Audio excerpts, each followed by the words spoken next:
Hey guys, it's Duel here. Today, I'm going to walk you through my ultimate guide to Infernal Hordes. Now, just so you know that this is not just a seasonal mechanic, this is going to be an internal mechanic, which means that it's going to be a permanent addition to the game going forward of Diablo 4. Now, this is my current take on the Infernal Hordes as they are in this current build of the game.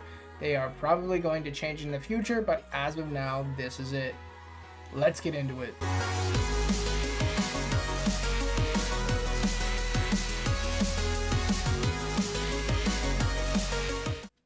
Now, when you first jump into the game, you start your character, the first thing you're going to want to do immediately is start the seasonal quest line. You want to do that all the way through and get to it to the very end. Now, one thing I will mention is that even though you start the seasonal quest line, it's not just skip, dialogue, skip. You're going to have to go out and kill mobs in between dialogue. And I'll also say that this is a precursor. I'm not going to get into it because there's potential spoilers, but it's a precursor to Vessel of Hatred.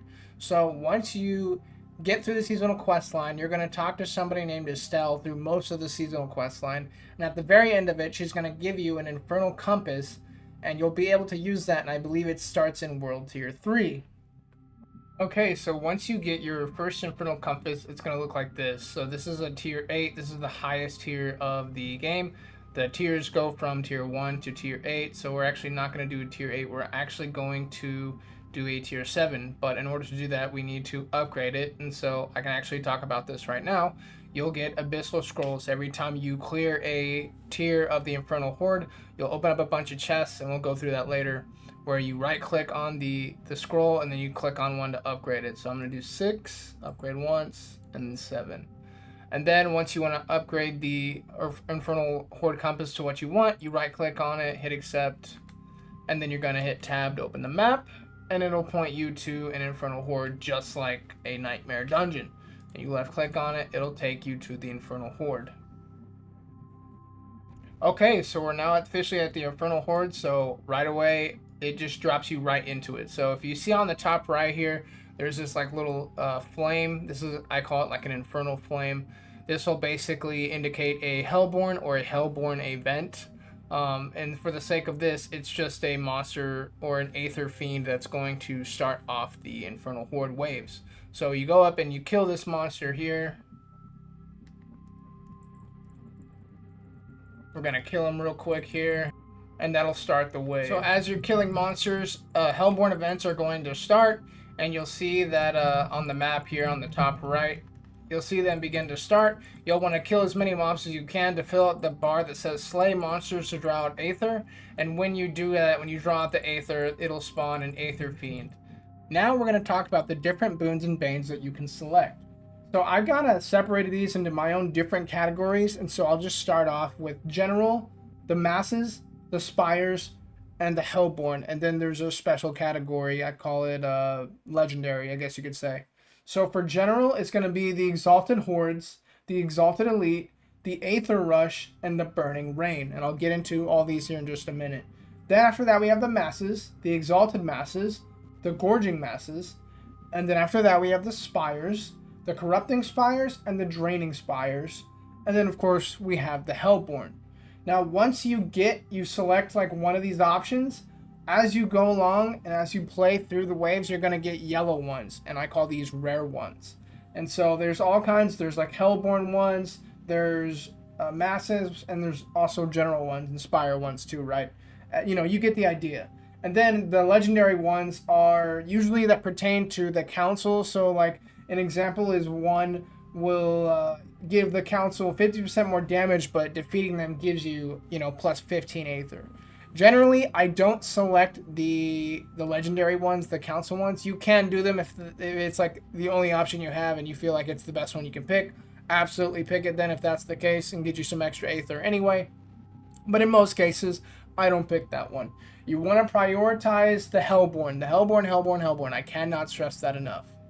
So the general category usually revolves around Hordes, Elites, Rush, which is just like normal monsters doing damage, extra damage to you, and then you got Burning Rain. So we'll get into the specifics of those in just a second, but I wanted to explain the other categories. So you have those, which is general, and you have the Masses, and there's these like giant wart piles that you basically kill and they explode. And then you have the spires, and it's basically a giant circle, and you've probably seen these before in Helltide. It's like a little ring. You get in there and you kill monsters, and then it destroys the spire. And then obviously you have the Hellborn, which you've also seen in Helltide, that spawn after you kill so many monsters.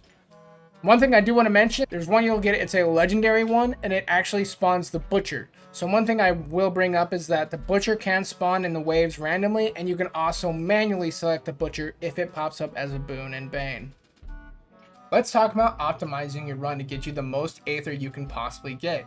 When you finish a wave, you're going to be left with one of these options. Now, usually when I'm doing this, I pick the Hellborn every single time. Now, as I'm currently speaking, the Hellborn is the best option in the game to get you the most Aether. So if you see the Hellborn option, pick it every single time, no matter what.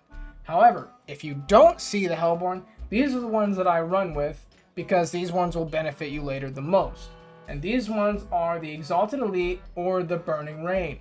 Now, the Burning Rain is a good one because when you select it, after the next wave, there's a chance that you'll get another option to where the Hellborn will spawn when the rain comes down on you. And you want that because the Hellborn gives good Aether. So that's an alternative. The other alternative is the Exalted Elite. And the reason is for that is you get, it buffs the Elites, and it grants the Elites 1 Aether, but then there's a chance that you're going to get another Boon and Bane where you get a chance to spawn double Elites. So, aka double Aether, so you want to pick those. Okay, so once you get to the end of your run of your waves, you're going to end up fighting the Council. And the Council consists of 3 mobs, and they're from Diablo 2. And one mob I want to talk about is Galeb.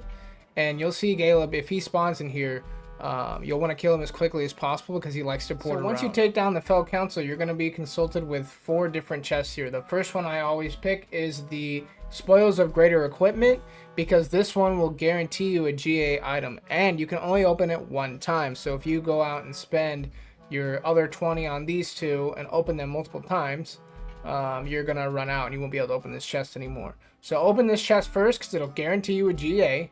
And then you got this one over here. This one is Spoils of Equipment.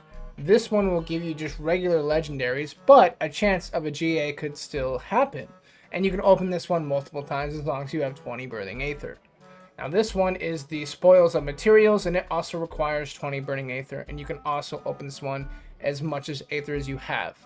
Then when I'm done and I'm happy with what I've opened, I open gold last. One thing I forgot to mention as I'm editing this video is that if you pick gold first, it's going to use the rest of your Aether. So you want to make sure to pick that one very last. That is very important. If you pick it first, you're going to use all your Aether. And well, if you want to use it for just gold, you can do that, but most people don't want to do that right off the bat.